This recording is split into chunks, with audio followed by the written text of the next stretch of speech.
Fun fact, I worked at a couple restaurants back in the day. You did? If you consider a place on the river, Yes. like on the Comal River, it's not really a restaurant. It's river food, right? So you cook Hot dogs? hot dogs and hamburgers, that So kind of you were stuff. the grill guy for hot dogs? Yeah, it depend. Well, it depend. It was depended on what my job was that day. But sometimes I drove the bus. Sometimes I cooked. So for people who don't know, the reason you would drive a bus is you grew up in New Braunfels. The river is right there. One of the things that you do is go tubing down the river. And you have to get a bus to get you from one spot to the other because you don't end up in the same spot. Yeah. Yeah, so I was, I'd be like 16, 17. They'd be like, somehow I ended up driving a bus. It's like a full bus with a trailer. Probably, I don't know. Somehow I ended up doing that sometimes. But usually I was in the kitchen, kind of. I'm gonna guess they didn't have you do a lot of cutting in the kitchen. No, that was one quite time- possibly the most haphazard way I have ever seen. My favorite meal growing up was her spaghetti. She's pretty good at making spaghetti. Was that like spaghetti for a crowd on your, like for your team, or No, it'd just be for me. just for you? Just. But usually she'd make it and I eat it like the whole week. So she'd make it like, one thing, she's good at the cooking, but sometimes she's not very good at like knowing or picking the right amount to cook. Because there's only, I'm the only child, right? So when I'm there, there's only 3 of us and we'll have like food and like for like 10 people. But That's her way of showing love.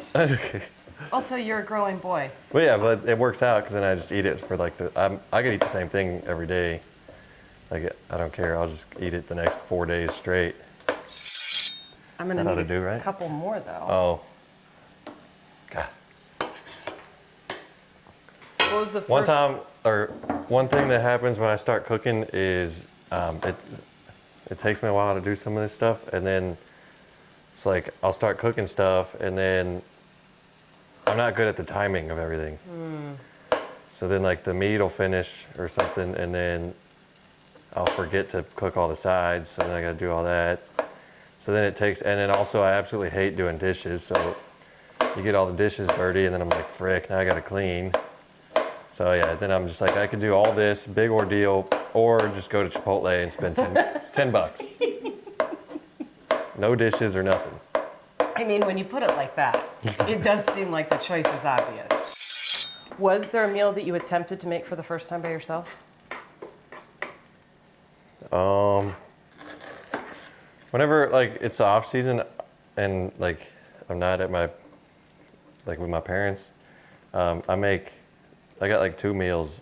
I make spaghetti. Perfect. And then I'll make kind of like a Chipotle bowl.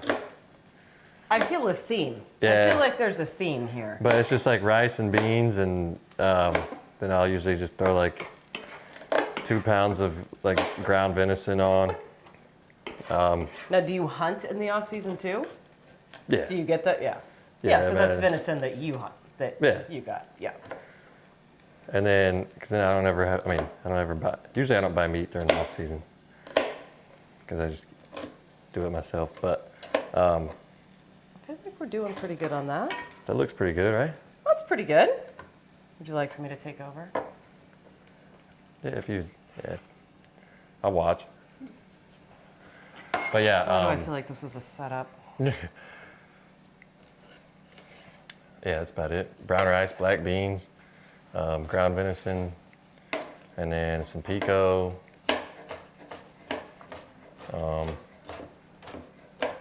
That's about it. I usually eat that for a few days, and I'll switch it up, do some spaghetti. So what's the most adventurous thing you've ever eaten?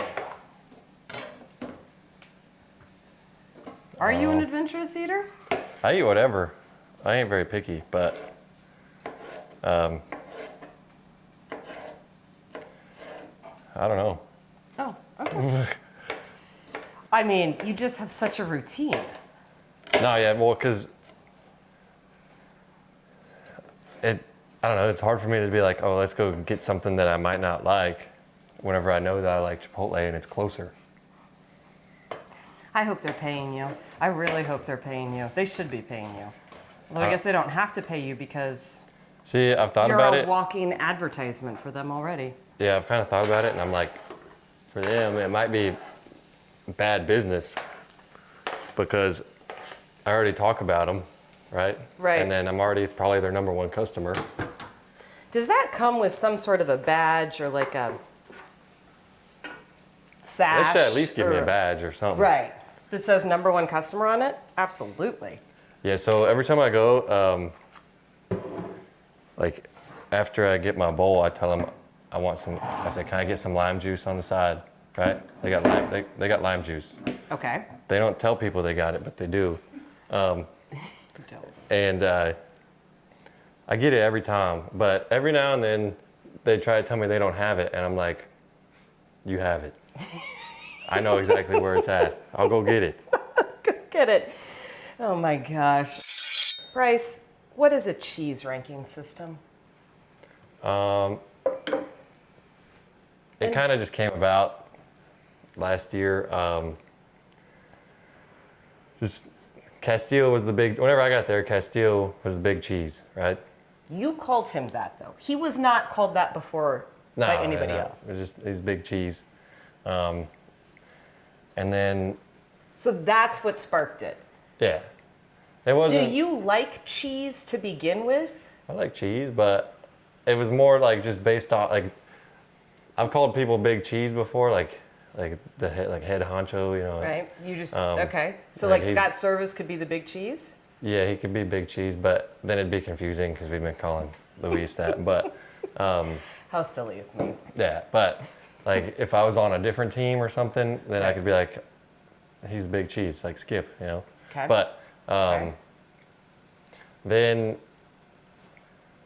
we went down a little bit, and because it was based off of like you think of like a cheese wheel, a giant wheel, like it's based off the size of that cheese. Okay. So Okay. so since he's big cheese, he's the whole cheese wheel. That's Luis. And then next, the like second largest piece of cheese I could think of was like a sandwich cheese, like the square, like you slap it down on a piece of sandwich or on a sandwich. And so then that was Logan. He was sandwich. And it kind of So we went from a giant wheel of cheese well, to but a square this big. because it's based off of service time, right? That's how Right, you I get your know, size. but have you ever been into a cheese shop before? Because there's a lot of different cheeses in between.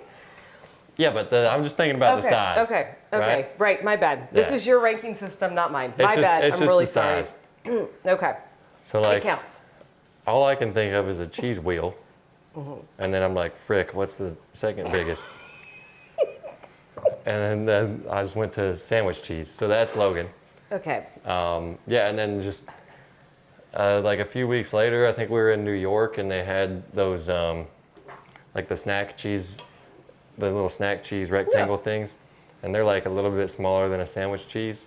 yes. So that was, it said medium cheddar on it. So that was George. He was medium cheddar. Oh, I thought it was maybe because he has a little edge to him on the mound. Well, sometimes we call him angry cheese because he's he gets kind of angry. How Yeah. does George respond to being called angry cheese? He didn't know. He was confused at first when we told him he was medium cheddar because he thought he was like, "What do you mean? I throw fast. What do you mean? Why am I medium cheddar?" And we're like, "Well, no, it's because of the size." But We're not talking about velo. yeah, We're strictly talking about size. but yeah, sometimes he gets angry. So Am sometimes I he's crying? angry too. Yep. Yes, I am. Okay. And so then that left you with what? That left me with string cheese. Well, that seems pretty self-explanatory, to Yeah, be quite honest. yeah, it fit. I mean, I think it fits. And then last was Parmesan. It was sometimes so like once Emerson came, Right. Now what sometimes happens? Woo is shredded cheese because like you know they're like just like a piece of shredded cheese, and then smaller than that would be Parmesan, like the crumbled up pieces would Okay. be Emerson. But so like there was a So point. it's a very fluid situation with the cheeses. It is. There was a point at the end of the year last year where Robbie, Marco, and us five and Emerson were all there, and everything, we didn't know what to do. Everything was messed up. But Right. That's the tipping point, folks. That's the tipping point. yeah. Did they all get cheese nicknames, or did somebody get left out? No, it was too much thinking. Really, the only one I only refer to, I don't think I've called Logan by his name since like I got called up, because his name is only Sandwich to me. Like I only refer to him as Sandwich. But so he's really the only one that the name stuck. Mm-hmm. Okay. So he's just kind of permanently Sandwich now. But And it all makes perfect sense. that lines up. Yeah. What other ranking systems do you like to use? Because can you put this in there for me? Because it's pretty stellar. That's the only one that I think I'm we got. wondering if this is partly because you had to entertain yourself as a child, being an only child. Maybe, I don't know. I'm pretty good at entertaining myself. I'm good with hanging out with people. I'm good with being by myself. It don't matter. I'd be all right. I'll find something to do. I have one more baseball question to ask. Do you remember the first time you hit 100? Yeah, I haven't done it that many times. But yeah, well, first time was in the bullpen. I was throwing a bullpen in. That was when I was in minor league. I was at gas camp. It was like January something. So it was pretty early, but yeah, I remember. The week before, I hit 97 in the bullpen, and I was like, it's early January, I'm hitting 97, I gotta hit 100, right? And then the next week I hit 100, so it was cool. But then the first time I did it in a game was my first time I got my AA debut in Tulsa, Oklahoma. It was first inning, 0-2. It was like, threw it as hard as I could. I turned back, it said 100. And it was a true 100. It was at 100.24, I believe, on the TrackMan. But he hit it. It was a ground ball, but it also wasn't really that cool because I was throwing, Bobby Miller was also throwing, and he sits 100. And so I'm like all fired up. I'm like, yeah, I just finally hit 100. And then he goes and he's just, every pitch is 100 or 101. I'm like, Yeah, that's disheartening when all you wanted was a little kudos and praise. yeah, but I mean, it was cool for me, but it was also, that was my first time throwing down south after being in Seattle or Washington for the last couple months, and I was about to have a heat stroke. It was like 100% humidity. Like every inning I'd come in, I'd need a towel. I have to like fully dry. I felt like I got out of the shower. So there were some extreme circumstances. Yeah, I battled through, but You hit 100. I survived. Yeah, it was about PR'd. And then last year when I got to the big leagues, I was throwing slow. I figured I'd get called up and I'd be like, oh, it's easier now to hit 100. There's 40,000 people here. I didn't do it all last year, so I got to do that this year. So Okay, well, we'll put that as a goal. yeah, I'll do it. Do we have a counter for the number of times it has come back to Chipotle? Do we have a counter on this? We should probably have a counter on this. Oh, Bryce, why do I feel like after talking to you, I've been doing this eating and cooking thing wrong the whole entire time? I think it's because I eat Chipotle all the time. It's like, It's the baseline. yeah, I mean, I got a plate and it's got like 5 things on it. You gotta eat all 5 separately, or if you just mix it up and you eat it all at the same time, then it's like I'm almost back at Chipotle. Yep. Yeah. So that's kind of what happens. Wow, I don't even know where to go after that. I Cook, You Measure is presented by Safeway, who encourages you to step up for our high school student athletes through the Nourishing Champions program. The collaboration with Champions of Change provides funding for nutritious snacks and meals for all high school sports teams in need. Use the QR code to donate to Nourishing Champions and fuel success on and off the field.